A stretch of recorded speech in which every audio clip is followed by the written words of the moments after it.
Welcome to this video. In this video, I'm going to share 12 businesses that I started and failed at. I'll share all the painful lessons that I learned. Let's jump in before I change my mind. Before we do though, I need to clarify what a failed business is for me. The criteria for a successful business is that it is profitable, profit margin at least 30%, and it generates at least $500,000 a year. Business number one that I started when I was back in university was Forex trading. I thought that it's easy, I'll just learn how to trade Forex and I'll become rich overnight. I was so wrong about that. Since my major was economics, I really liked everything that has to do with economics, with graphs. But then I realized that the only thing I need to do is learn the technical analysis and then apply that in trading Forex. And that way I'll be able to make so much money doing that. Did not happen. As a student, I was broke. So I borrowed $500 from my credit card, put that all into Forex trading. And when you trade Forex, they give you a huge leverage and that wipes you out right away. So the leverage that I had was 1 to 200, which means that when I put in $500, I get to work with $10,000 in trading. So I got wiped out really fast and lost my $500. Business number two that I started was blogging. That was back in 2010. And at that time, everything was different. There was no TikTok, no Instagram. I was writing articles, writing articles, everything myself. No chat GPT help, nothing like this. And the way to make money from that was to add AdWords to my website, which means that Google would show their ads on my website, and that way I would make money. Well, I was working so much on writing articles for that blog, but I was not making much at all. And at a certain point, I realized that it's way too much effort, and the earnings were too small. I think I was making about $100, $150 per month. And later on, I moved on to my next business idea. Business number three that I started was a dance studio. Since I love dancing, and I was dancing ever since I can remember myself, I decided why not to teach dance classes to the public. I started getting some clients, but still it was not much. I had to pay for the studio, and my earnings depended on me being there, me being in class. It was not scalable. And since it was many years ago, it did not occur to me that I could offer online classes or that I could hire a teacher and outsource everything to her. Still, that business did not conform to my criteria of what successful business means. Later on, I started traveling a lot, and it was just so difficult to be in the same city all the time every week and give dance classes.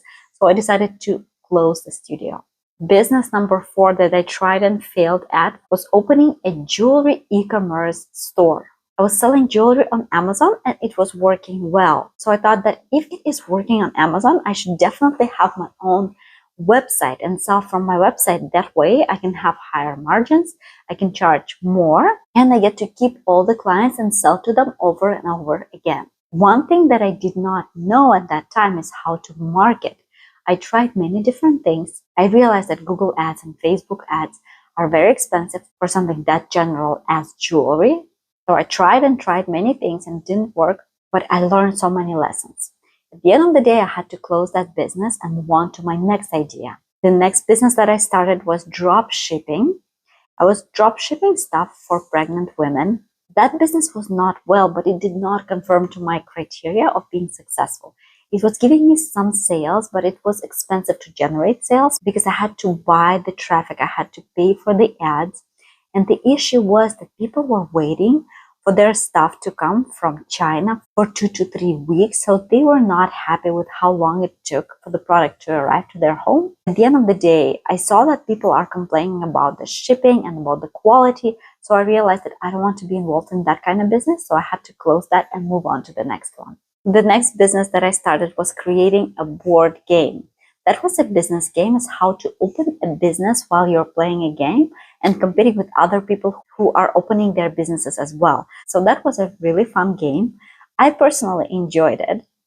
I enjoyed creating that game. It took me about 6 months to create the game, test the game. The main thing about the game for me was to teach people principles on how to open businesses and how the competition works. The issue was that when I put it up on Kickstarter, it did not achieve the goal. With Kickstarter, to meet the goal, you need to have a unique product, and also you need to have a loyal audience that you can sell to and let them know to purchase the game or purchase the product from Kickstarter.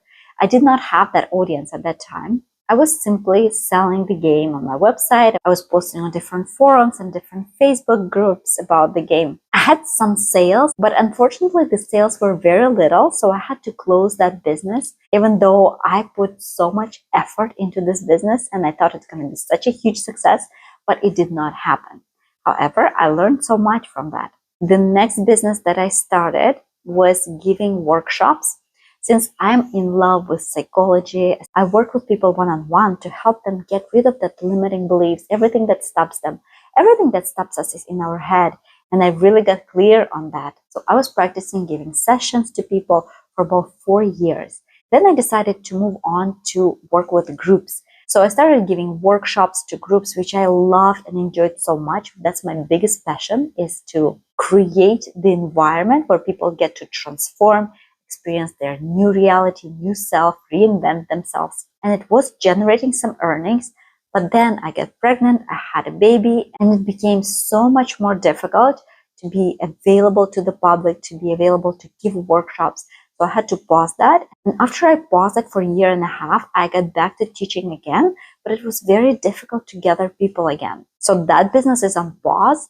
I will get back to that business in a few years because I really enjoy creating this transformational environment for people. But at that time, I had to close that business, and I regarded that as failure because it was very difficult to find somebody who can teach instead of me, because the teacher needed to have a certain skill set that I just could not find. Also, COVID-19 impacted that workshop business a lot for me. The next business that I started and failed at was the party supplies brand. I was creating lots of different designs, selling them on Amazon. It was going really well. So I decided, why not to launch my own website and sell on my own website? I was selling the product on my website and I had some sales, and I was generating around 200,000 in sales per year from that brand. However, because party supplies are not expensive, it costed me a lot to ship the product.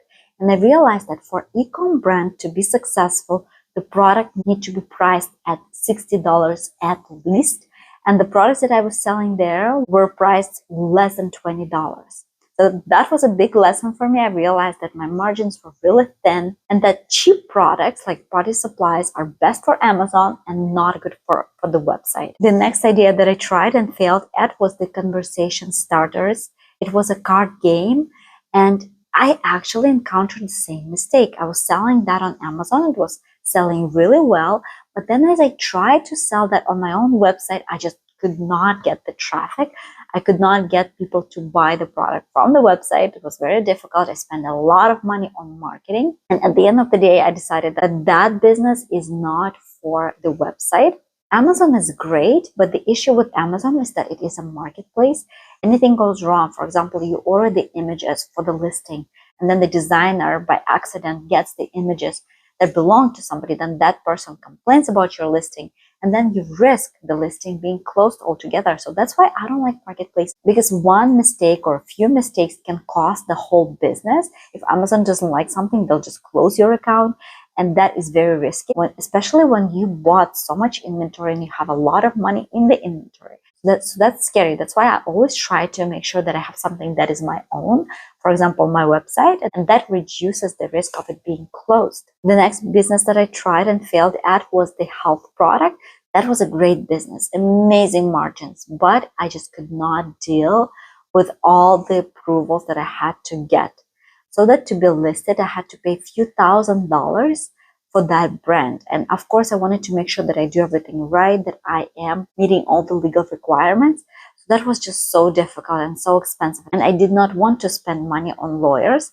That's why I realized that this idea is not the greatest one. It is such a difficult barrier to entry and expensive as well. The next business that I tried and failed at was adult toys. There were fun things that I was selling there, but what I did not know when I was starting that is that I would not be able to buy traffic and ads almost anywhere. And of course, I didn't want to buy ads on certain really strange websites. So I realized that yes, that business, it sounds fun, but it is very difficult to promote and to buy ads. So that's why taboo niches are not great, because it's very difficult to promote them. The last business that I tried and failed at was tea brand. I love tea. I'm such a tea drinker. I really understand tea and I know what a good tea is supposed to taste like. So I decided to order samples from a few suppliers and taste the tea. And the tea that came in, it was just so bad. And I tried 3 different suppliers and they sent me different kind of tea. And it tasted like grass. It tasted horrible. And I just could not find a good supplier. I might get back to that idea because it was quite recently that I decided to launch that. But so far, I'm not having luck with a supplier and we'll see how that goes in the future.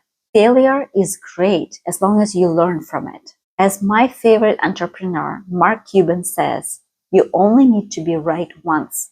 It doesn't matter how much you fail, but as long as you get your brand, as long as you are right with 1 or 2 brands, then you become successful. After all my failed attempts, I was able to build 3 7-figure businesses. It does not matter how much you fail, as long as you're getting experience that you can apply and succeed in the future because of those failures. Try as many business ideas as you can, and at least one will be the winner. I have created a free product launch checklist that you can download right below this video. Thank you so much for watching. Please subscribe and like the video.